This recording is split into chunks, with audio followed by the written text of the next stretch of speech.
Hello, my dear students. We are starting chapter number 14 Chemical Effects of Electric Current with the topic Do liquids conduct electricity and to test whether a liquid conduct electricity or not.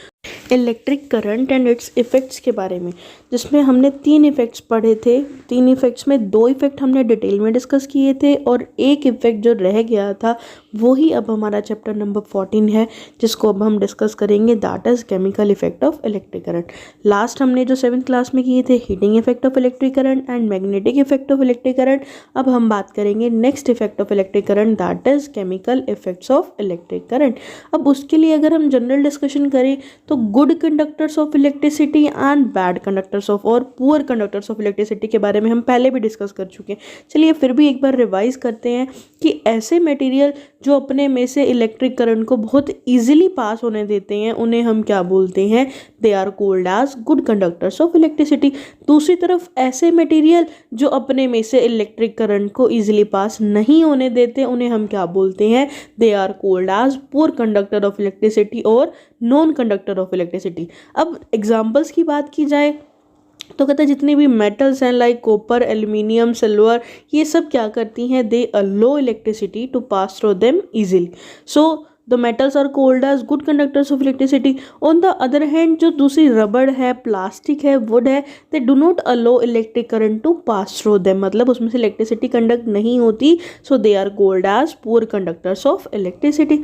अब जो हम topic discuss करेंगे वो हम क्या discuss करेंगे, we will discuss about the electrical conductivity of liquid. मतलब अभी तक हमने डिस्कशन किया था electrical conductivity in solid material like metals के बारे में। अब हम डिस्कस करेंगे लिक्विड के अंदर किस तरीके से जो इलेक्ट्रिक करंट है वो पास करता है। तो यहाँ अब हमारा जो टॉपिक स्टार्ट हो रहा है, क्या do the liquids conduct electricity, क्या लिक्विड्स इलेक्ट्रिसिटी कंडक्ट कर पाते हैं। तो अब हम यहाँ बात स्टार्ट करते हैं, क्या लिक्विड्स इलेक्ट्रिसिटी कंडक्ट करेंगे। तो जो लिक्विड इलेक्ट्रिसिटी कंडक्ट करते हैं उनके अंदर एसिड, बेस या सॉल्ट मिक्स होता है। तो फॉर एग्जांपल अगर बात की जाए कि पानी के अंदर अगर सल्फ्यूरिक एसिड है, हाइड्रोक्लोरिक एसिड है या दूसरा कोई एसिड है तो वो लिक्विड इलेक्ट्रिसिटी कंडक्ट करेगा। एसिटिक एसिड है, सिट्रिक एसिड है, मतलब लेमन जूस ले लिया, सिरका ले लिया, इनके अंदर भी एसिड प्रेजेंट होते हैं। अब वो वाला सॉल्यूशन भी क्या करेगा, इलेक्ट्रिसिटी को कंडक्ट करेगा। सिमिलरली अगर बेस की बात करें तो सोडियम हाइड्रोक्साइड है, पोटेशियम हाइड्रोक्साइड है, सोडियम हाइड्रोजन कार्बोनेट, मतलब कोई भी सोल्यूबल बेस है पानी के अंदर वो भी इलेक्ट्रिसिटी को कंडक्ट करेगा। और जो सोल्ट्स हैं लाइक कॉपर सल्फेट है, कॉमन सोल्ट सॉल्यूशन है या कोई दूसरा सोल्ट है पानी के अंदर तो वो भी अपने में इलेक्ट्रिसिटी को पास होने देगा। हम डिस्कस करते हैं कुछ इंपॉर्टेंट डिफरेंसेस को जो कि इलेक्ट्रिसिटी कंडक्शन में सॉलिड्स और लिक्विड्स के अंदर डिफरेंस जनरेट करते हैं। सबसे पहले हम बात करते हैं सॉलिड्स की। अब जो सॉलिड्स होते हैं कहते हैं उसमें इलेक्ट्रिसिटी जो कैरी करते हैं that is carried by electron, but liquids के अंदर जो इलेक्ट्रिसिटी कैरिड होती है that is carried by ions, मतलब पॉजिटिवली चार्ज आयंस या नेगेटिवली चार्ज आयंस।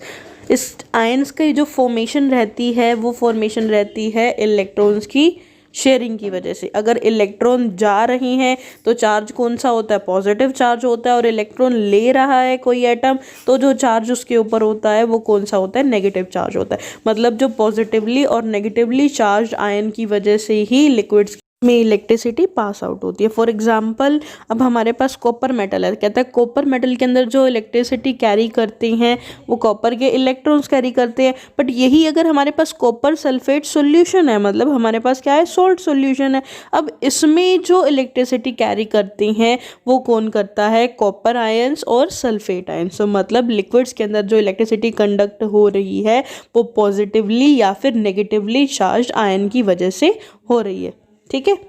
देन अगर नेक्स्ट डिफरेंस की बात की जाए तो कहता है जब इलेक्ट्रिसिटी सॉलिड में से पास करती है तब कहता है कोई केमिकल चेंज वहाँ पर नहीं देखा जाता, बट यही जब इलेक्ट्रिसिटी किसी लिक्विड में से पास करती है तो केमिकल चेंज वहाँ पर ऑब्जर्व होता है।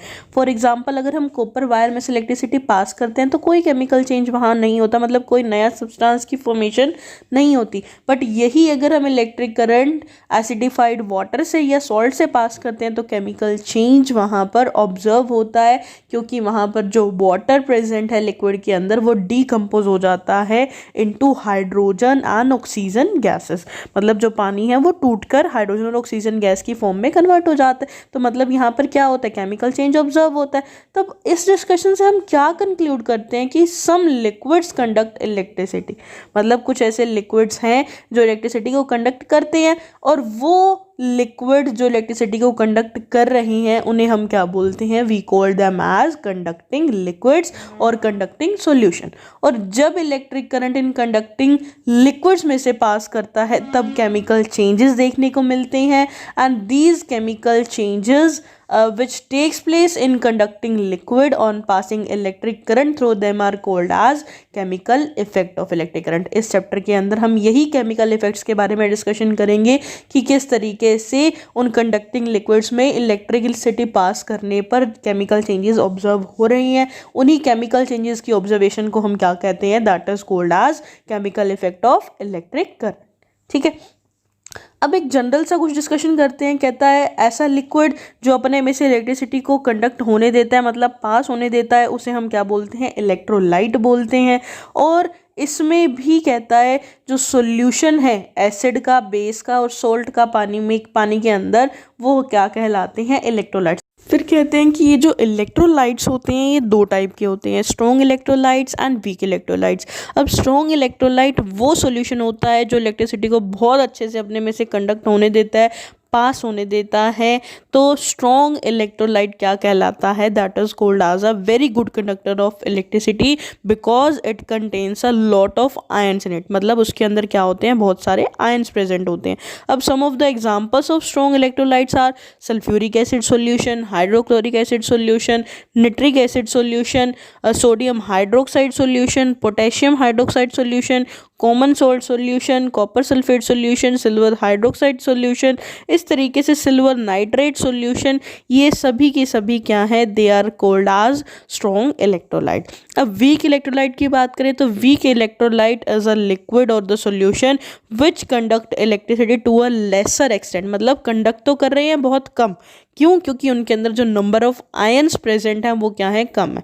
तो यहाँ जो वीक इलेक्ट्रोलाइट्स हैं वो कौन कौन से रहेंगे, हमारा जो विनेगर है मतलब सिरका, lemon juice, carbonic acid solution, ammonium chloride solution, normally जो ऑर्डिनरी वाटर हमारा टैप वाटर, रेन वाटर, ये सभी के सभी क्या हैं, दे आर वीक इलेक्ट्रोलाइट्स। अब कहता है a solid electrical conductor through which an electric current enters और लीव्स, जहाँ से एंटर करता है जहाँ पे छोड़ता है, something like a dry cell. मतलब जो नॉर्मल सेल होता है एक तरफ से आता है दूसरी तरफ पे क्या हो जाता है, लीव हो जाता है, उसे हम क्या बोलते हैं, इलेक्ट्रोड बोलते हैं। तो solid electrical conductor through which electric current enters और leaves something like a dry cell और एन इलेक्ट्रोलिटिक सेल, उसे हम क्या बोलते हैं, इलेक्ट्रोड बोलते हैं। अब इलेक्ट्रोड में भी क्या कहते हैं, electrode are also of two types, anode and cathode. अब पॉजिटिवली चार्ज इलेक्ट्रोड को हम क्या बोलते हैं, एनोड बोलते हैं, और नेगेटिवली चार्ज इलेक्ट्रोड को हम क्या बोलते हैं, कैथोड बोलते हैं। अब ये जो पॉजिटिवली चार्ज इलेक्ट्रोड है वो किस तरीके से होती है, कहते हैं which is connected to the positive terminal of the battery. उसके ऊपर क्या आता है, पॉजिटिवली चार्ज आता है, और जो इलेक्ट्रोड का जो पार्ट नेगेटिव टर्मिनल से कनेक्ट होता है उसके ऊपर कौन सा चार्ज आता है, नेगेटिव चार्ज आता है। तो यहाँ क्या हुआ, हमने एनोड और कैथोड के बारे में पढ़ा। अब फिर कहता है ऐसा अरेंजमेंट जिसमें दो इलेक्ट्रोड्स कंडक्टिंग लिक्विड के अंदर, मतलब इलेक्ट्रोलाइट के अंदर रखी जाती है एक वेसल में, उसे हम क्या बोलते हैं, इलेक्ट्रोलाइटिक सेल बोलते हैं। अब अगर हम दो कार्बन इलेक्ट्रोड्स लें in a beaker containing acidified water, मतलब एक बीकर लिया जिसमें हमने एसिड वाला सॉल्यूशन डाला। अब उसमें हमने क्या लिया, दो कार्बन की इलेक्ट्रोड ली और पूरा सेटअप अरेंज किया, तो वो हमारा क्या कहलाएगा, इलेक्ट्रोलिटिक सेल कहलाएगा। और इस इलेक्ट्रोलिटिक सेल का जो यूज़ है that is use for carrying out chemical reactions by passing electric current through the conducting liquid. अब ये जो कंडक्टिंग लिक्विड हैं they are not as good conductors of electricity as metals are. जितनी metals good conductor हैं उतनी liquids good conductor नहीं होते। अब हम बात करते हैं कि अगर हमें टेस्ट करना है कि लिक्विड इलेक्ट्रिसिटी कंडक्ट कर रहा है या नहीं कर रहा, तो हम किस तरीके से टेस्ट करेंगे। तो यहाँ हम जो एक्टिविटी डिस्कस कर रहे हैं, हम क्या लेंगे, हम एक स्मॉल बीकर लेंगे और उसमें 2 आयरन नेल मतलब जो कील है वो रबड़ के ऊपर फिक्स कर देंगे और दोनों को 1 सेंटीमीटर के गैप पे फिक्स करेंगे और इस कोक को हम बीकर के अंदर रख देंगे। अब इस बीकर में जो दोनों आयरन नेल्स हैं वो दोनों इलेक्ट्रोड का काम करेंगी।